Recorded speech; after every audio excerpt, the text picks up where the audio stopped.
अस्सलाम वालेकुम नाज़रीन, हाईटेक न्यूज़ के खबरनामे में आपका खैर मकदम है। मैं हूं नेहा खान। नजर डालते हैं आज की अहम खबरों पर। मजलिस इत्तेहादुल मुस्लिमीन के सदर व रुकन पार्लियामेंट हैदराबाद बैरिस्टर असदुद्दीन ओवैसी ने कहा है कि इंडिपेंडेंस डे पर गोश्त की दुकानों को बंद करने का फैसला अनकॉन्स्टिट्यूशनल है। इसके अलावा उन्होंने कहा है कि जिसने 2024 के चुनाव में वोट डाला, अब आप क्यों कह रहे हैं कि वो भारत का नागरिक नहीं है। बादिज़ा मजलिस इत्तेहादुल मुस्लिमीन के सदर बैरिस्टर असदुद्दीन ओवैसी ने और भी कई अहम मुद्दों पर मीडिया से बात की है। देखिए उनका इस ज़िमन में क्या कहना है।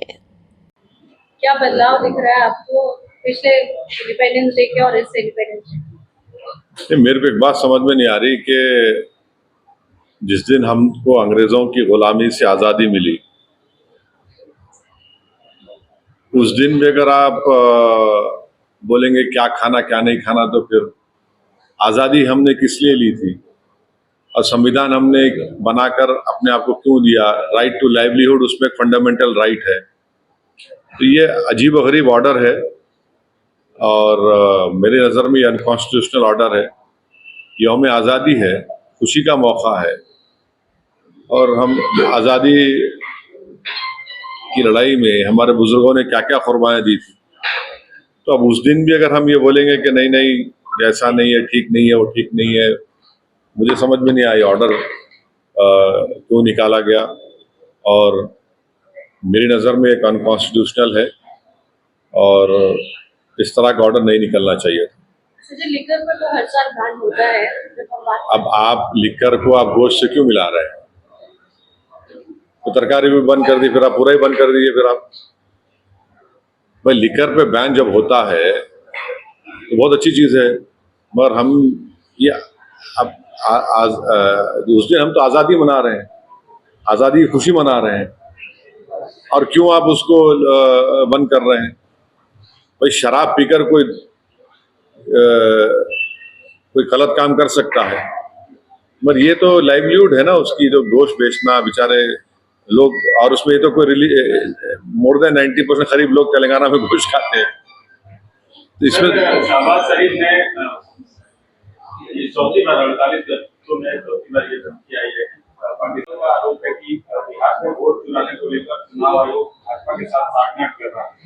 बिहार के नेता प्रतिपक्ष ने ये भी आरोप लगाया है कि भाजपा नेताओं के 2 वोटर कार्ड उन्होंने बनाए हैं। देखिए, एसआईआर के खिलाफ हमारी पार्टी की तरफ से मैं बोल सकता हूँ, उनकी तरफ से नहीं बोल पाऊंगा मैं, ना मुझे जरूरत है।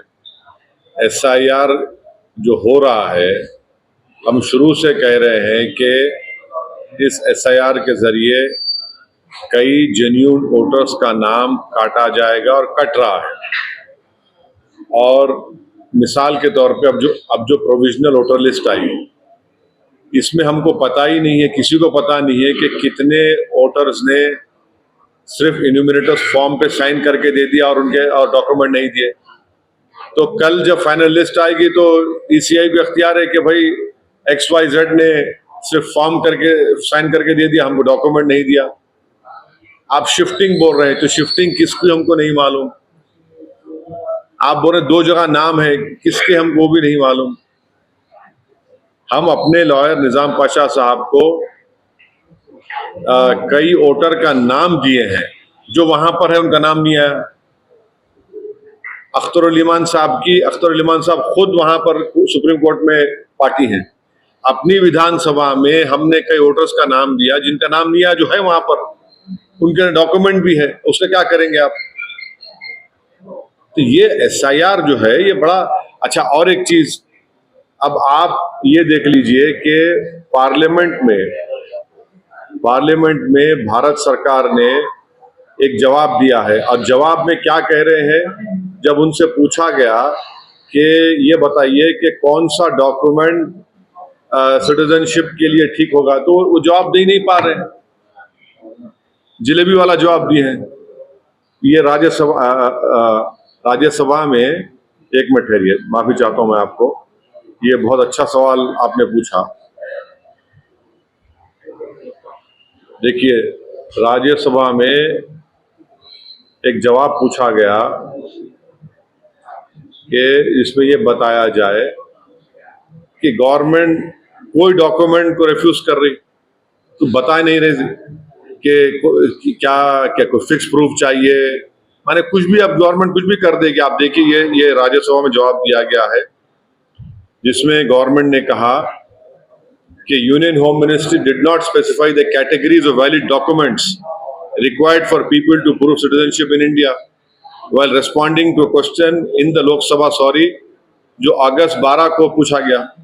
अब आप बता ही नहीं रहे कि डॉक्यूमेंट क्या चाहिए, तो फिर आप एसआईआर से क्या फायदा। अब आप ये बताइए, जब आप डॉक्यूमेंट नहीं बता रहे हैं तो फिर जो मंत्रालय रेस्पॉन्सिबल है सिटीजनशिप देने का वो खुद नहीं बोल रहा है कि कौन सी डॉक्यूमेंट एडमिसिबल है सिटीजन प्रूफ के लिए, तो फिर ईसीआई किस बुनियाद पर रिस्पॉन्सिबिलिटी ले रहा है। लोकसभा को सवाल का जवाब दिया गया, एक सवाल के जवाब में, तो ये इसीलिए तो हम कह रहे हैं कि इसमें बहुत बड़ा कंफ्यूजन है। और फिर अगर एसआईआर में नाम नहीं आएगा तो फिर आप कल बोलेंगे सिटीजन नहीं है आप, वहां पर क्या करेंगे फिर लोग। सर, आपके हैदराबाद में कल एक प्रेस कॉन्फ्रेंस की गई कांग्रेस पार्टी के नेता की तरफ से, और आपके जो 7 सीटें हैं, आपकी कंस्टिट्यूंसी की जो 7 सीटें हैं, मैं तो क्रिकेट मैच नहीं देखने वाला हूं, मैं तो हरगिज नहीं देखने वाला हूं। मेरा जमीर, मेरा दिल गवारा नहीं करता कि मैं बैठकर उस मुल्क के लोगों के साथ हम क्रिकेट मैच खेलें जो हर रोज धमकी दे रहे हैं। उनका चीफ ऑफ आर्मी जाके वहां से बोलता है कि हम लोग डैम पे मार देंगे, वो बोलता है कि हम न्यूक्लियर थ्रेट कोई दे रहा है, कोई एक बोल रहा है कि हम वो कर देंगे। अब क्या क्यों खेलेंगे हम। ये सुनिए, एक मिनट सुनिए। आप पानी देना बंद कर दिए, पानी से बड़ी कोई चीज हो सकती है क्या, बोलिए। आप ट्रेड नहीं कर रहे हैं, आप वाघा बॉर्डर बंद कर दिए, वीजा नहीं दे रहे, खेल क्यों रहे हैं बताइए।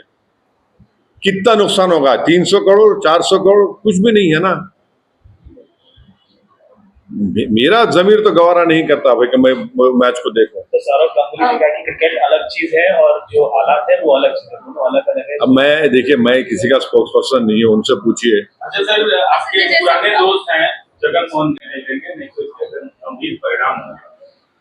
ये आसिफ मलिक, बिलावल भुट्टो, ख्वाजा की बात किया जाए तो 48 घंटों में ये चौथी बार ये क्या कहना है। ब्रह्मोस है हमारे पास। और फिर उनको भी समझना चाहिए कि वो उन्होंने खुद कहा कि मैं स्विमिंग कॉस्ट्यूम में था तो मुझे मालूम हुआ कि 9 एयरबेस चले गए। इस तरह की बकवास उनको नहीं करनी चाहिए। आप एक मुल्क के वजीर आजम हैं, आप एक कुछ तो खैर आपको उसका पासो लिहाज नहीं होगा, मगर इस तरह की आप जबान इस्तेमाल कर रहे हैं जो हम पे कोई असर नहीं करेगा। पानी इंडस वाटर ट्रीटी को सरकार ने एबेंस में रखा है। अब एबेंस में रखा है तो बजाय उसके कि आप थोड़ा तब्दीली दिखाते, आप धमकी दे रहे हैं, तो धमकी का असर कुछ नहीं होगा भारत के ऊपर, बहुत हो गया। नूह में फिर घटना घटी है, गाड़ी पार्किंग को लेकर वहां पे फसाद हुए हैं, क्या कहना है? नहीं, मुझे डिटेल नहीं मालूम, डिटेल मालूम करके बोलूंगा।